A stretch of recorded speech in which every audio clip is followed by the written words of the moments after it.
Welcome back, guys. Hope you're all keeping well. So we're working on the Civic today. Going to sort out the coilovers. Going to raise the front end up. She's a little bit low and need a bit more clearance for the front as well. And also, when we put the coilovers on, we literally just threw them on to get them on the car. So I can just like nut and bolt check, and also the rings as well on the coilovers. We'll make sure that they're okay. But yeah, there's a few more little bits. I've made a list to do, tidying a few wires up and all the rest of it. But yeah, really pleased. And then since the last video, you'd have seen where we swapped the axles around.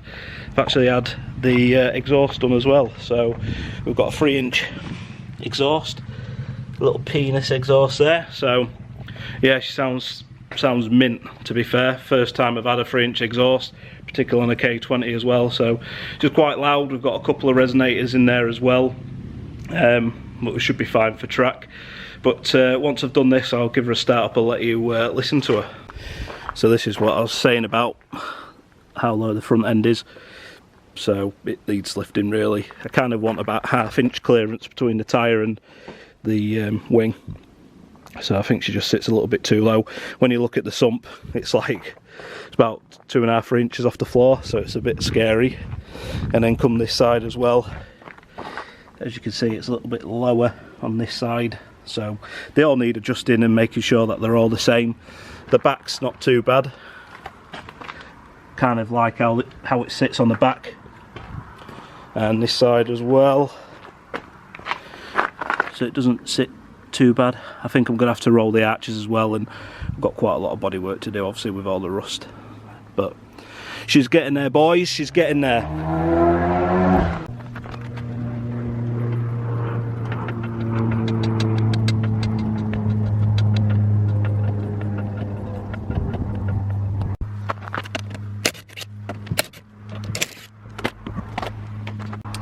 So this does look like it's going to be a bit of fun.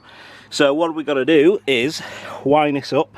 Like I say, there's literally thrown on, so that's why everything's loose. I know I locked these two up because I actually did the preload, but kind of want to go 1/2 inch. So what I'll do is obviously wind it down, and then we know that's loose, so we're looking at trying to get from here down to here, so that'll increase the height of the suspension.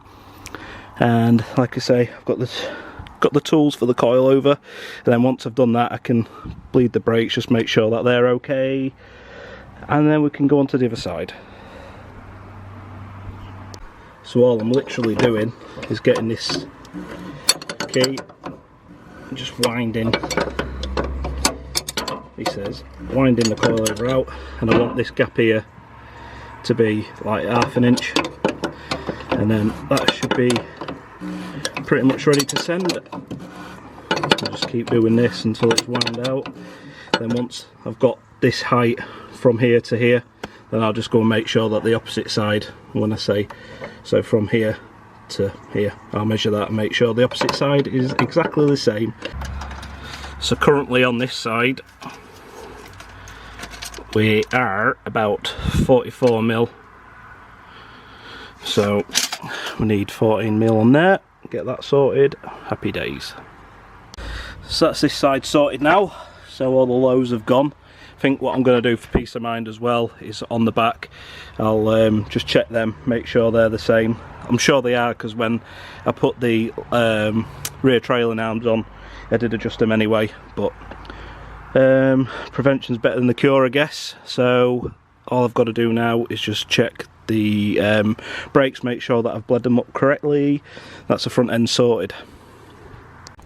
That's the results, so fairly happy with that. Almost on par with the back. It probably needs to set a little bit anyway, but that's bang on. Right, so check both sides measure 58mm, which is exactly the same at the front, so we're pretty much square all the way around. I think the only difference in height really is going to be how tall this tyre is, because it's a 225 45 15, whereas that on the back is a 205 50 15. So actually looked at having a 215/45, but it was probably overall, I think it's about between 15-20 mil shorter. I think that was right. Whereas that one over there is probably about 5 mil difference in height. Obviously we don't want any wider tyres on the back because obviously we don't want the drag. But I wanted it to look half decent, if that makes sense, so kind of uniform with the front ones because of how tall they are. But yeah, happy with that. So I'm just gonna double check, make sure that these are locked off. I'm sure they are. Check the brakes again, just make sure that I've bled them correctly, and that's the back sorted. So a couple of things that I had to do was tidy up some of the wiring, which I've done, so that's kind of alright. What else do I have to do? Bleed up the radiator. Haven't got an expansion tank, so I need to sort that out. I've actually got the OEM one in the garage, but don't know how to locate it, so I might just put, you know, like a bottle similar to what the Boosted Boys does. Air filters on, pipes on, need to get a clamp for that, and that's pretty much it in here. Obviously front bumper, I need to put that on. Needs a bit of a clean as well, she is dirty. Give you a sound clip of the exhaust.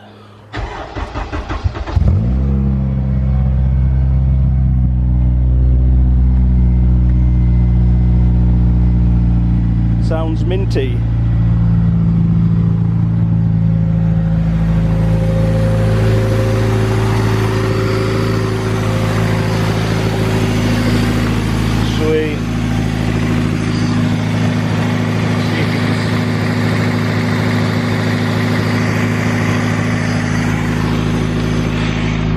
And that's how I've done the manifold.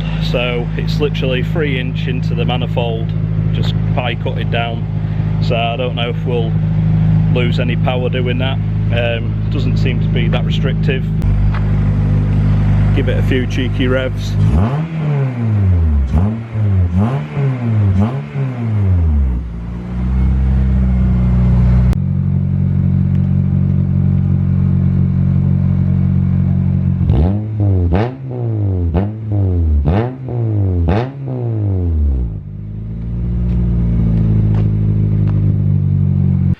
Right, well, since I was last here, which was probably about 3 weeks ago due to work, the car, when I had it outside, started to like overheat ever so slightly.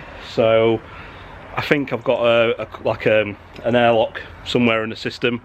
So the plan is today is just basically jack the car up, and then just obviously fill the radiator from the top. I've got like a makeshift kind of, I don't know, porramajiggy, like a burper.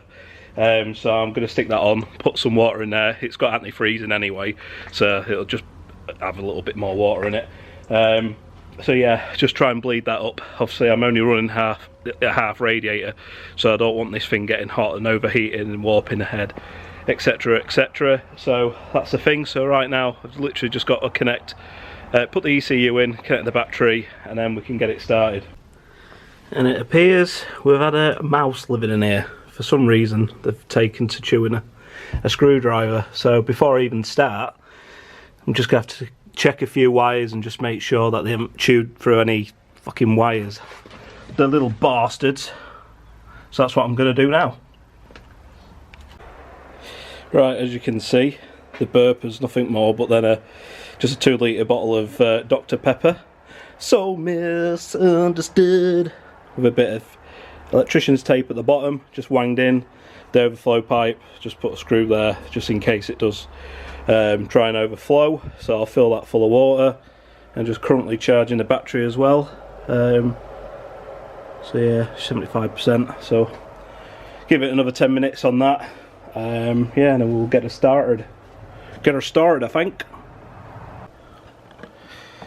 So I'm just playing with the Honda K Manager. For some reason it says inactive up there. I guess it's because it needs to connect to the ECU and update, but I've got the battery charging. So yeah, one of the things that Danny at Dyno Days says, that as soon as I connect this USB into his computer, I become a tuner.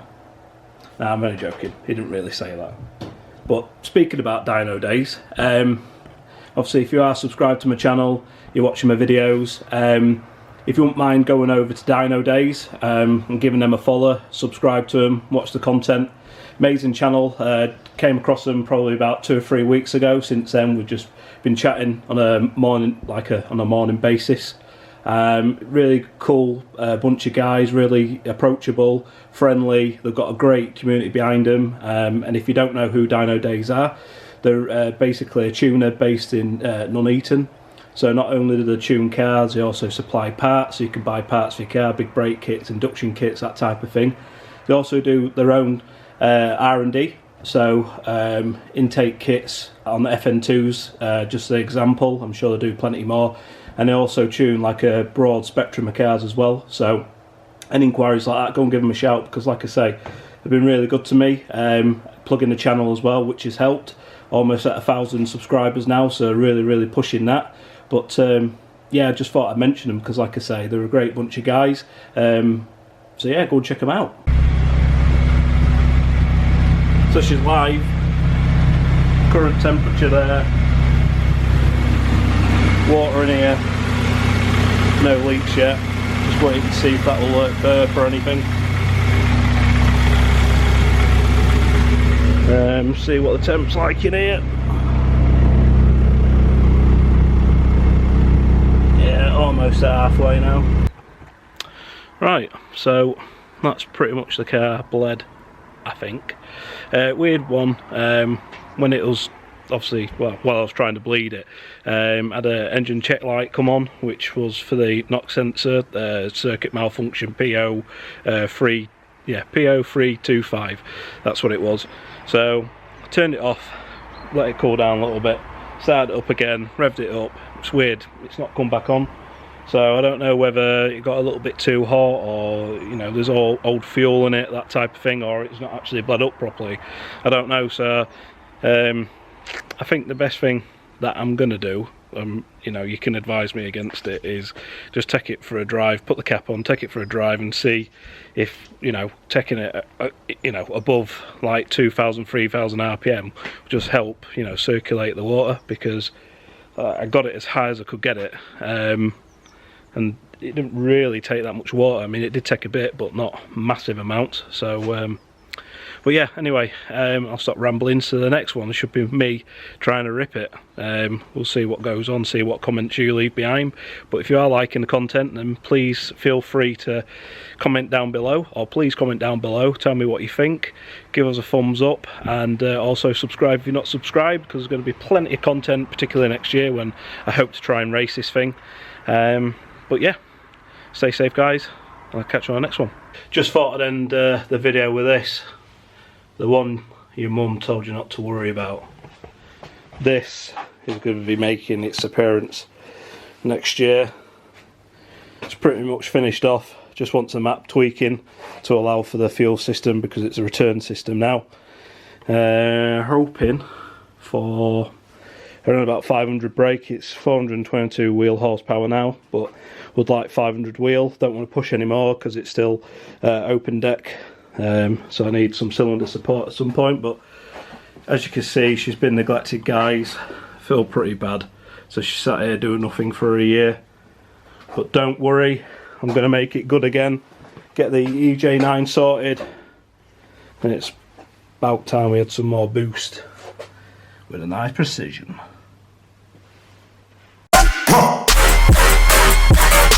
Purple Lamborghini, purple